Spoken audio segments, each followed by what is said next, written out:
Good morning class 10। आज हम पढ़ेंगे रैदास के पद। रैदास एक ईश्वर को मानने वाला कवि है। हमने दूसरा पद तक आपको पढ़ा दिया था। आज हम पढ़ेंगे तीसरा पद। कवि रैदास कहते हैं, आ विगत नाथ निरंजन देवा, मैं क्या जानू तुम्हारी सेवा।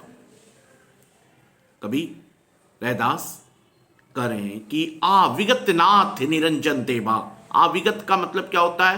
अज्ञात, जो बुद्धि से परे हो।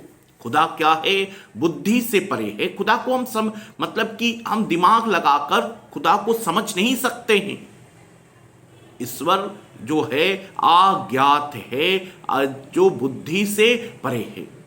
कह रहा है कि आ विगत नाथ निरंजन देवा, मैं क्या जानू तुम्हारी सेवा। मैं तुच्छ जीव, मैं तुम्हारी इबादत, मैं तुम्हारी सेवा, मैं तुम्हारी पूजा, मैं तुम्हारी अर्चना करने कैसे करूं ये भी मुझे पता नहीं है। आ विगत नाथ निरंजन देवा, मैं क्या जानू तुम्हारी सेवा। बांधू न बंधन, छाड़ू न छाया, तुम्हें सेवऊ निरंजन राया। रैदास कहते हैं कि ईश्वर को किसी बंधन में बांधू न बंधन, छाड़ू न छाया, तुम्हें सेवऊ निरंजन राया। ईश्वर को हम किसी बंधन में, किसी सीमा में बांध कर नहीं रख सकते हैं। ईश्वर को किसी बंधन में, किसी सीमा में बांध कर नहीं रख सकते, क्योंकि वो असीम है, वो सीमा से परे है। हम उसे किसी बंधन में, किसी सीमा में हम क्या कर सकते हैं? बांध कर नहीं रख सकते हैं। सच्चे दिल से अगर कोई भक्त ईश्वर को पुकारता है तो ये ईश्वर को प्राप्त कर सकता है। क्यों अचरण पताल शीस असमाना, सो ठाकुर कैसे संपुट समाना। आ विगत ईश्वर के चरण पताल में है। ईश्वर की विराटता को कवि ने वर्णन किया है। कवि कहता है कि आ विगत ईश्वर का चरण क्या है? पताल में है और सिर आसमान में है। भला इतने बड़े खुदा को, इतने विस्तार, इतने विशाल ईश्वर को हम एक छोटे से मंदिर में कैसे रख सकते हैं?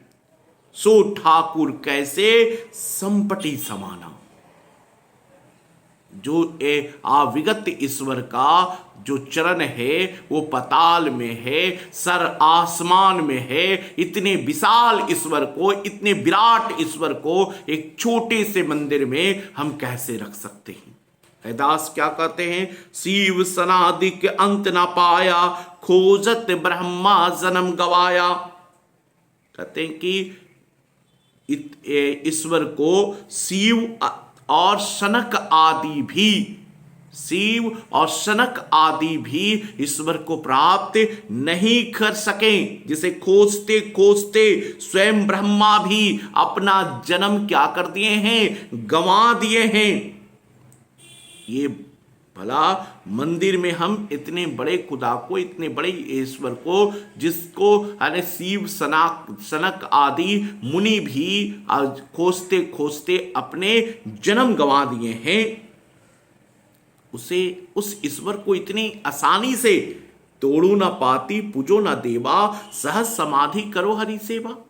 पत्ते बेलपत्र चढ़ाकर, ठीक है, और आरती करके हम उससे इतनी आसानी से हम उस खुदा को प्राप्त कर सकेंगे। जब तक हम हृदय में आत्मज्ञान का, जब तक हम हृदय में मतलब कि सब बुराइयों को त्याग कर जब तक हम ईश्वर को याद नहीं करेंगे, तब तक हम ईश्वर को क्या कर सकते हैं? प्राप्त नहीं कर सकते हैं। लास्ट पंक्ति बहुत इंपॉर्टेंट है। कवि रैदास कहते, नख पर सेद जाके सुरसुरी धारा, रोमावली 18 भारा, चारी वेद जाके सुमृत सासा, भक्ति हेत गावे रैदासा। कहते जिनके पैरों के नाखून से गंगा की धारा प्रभावित होती है। नखे परसेद, परसेद मतलब होता है पसीना। जिसके नाखून के पसीने से गंगा की धारा प्रभावित होती है, जिनकी रोमावली से 18 पुराण का जन्म हुआ है, तथा चारों वेद जिनकी सांसों में बसा हुआ है, चारों वेद जिनकी सांसों में बसा हुआ है, उस असीम निर्गुण निरंकार ईश्वर को की उपासना रैदास करता है। रैदास क्या करता है कि मैं उस निर्गुण निरंकार ईश्वर की उपासना करता हूं, मैं उस निर्गुण निरंकार ईश्वर की इबादत करता हूं, मैं उस निर्गुण ईश्वर की पूजा और अर्चना करता हूं जिसके नाखून के पसीने से गंगा की धारा निकलती है। नख प्रसेद जाके सुरसुरी धारा, रोमावली 18 भारा, रोमावली 18 भारा, जिसके रोमावली में 18 पुराण का जन्म हुआ है और चारों वेद जिनकी सांसों में बसा हुआ है। चारी वेद जाके सुमृत सासा, भक्ति हेत गावे रैदासा। रैदास उस असीम निर्गुण निरंकार ईश्वर की इबादत करता है, उस निर्गुण असीम और निरंकार ईश्वर की पूजा अर्चना और उपासना करता है। ये तीसरा पद था। हम चौथा पद जो है दूसरी क्लास में, नेक्स्ट क्लास में हम पढ़ेंगे। धन्यवाद।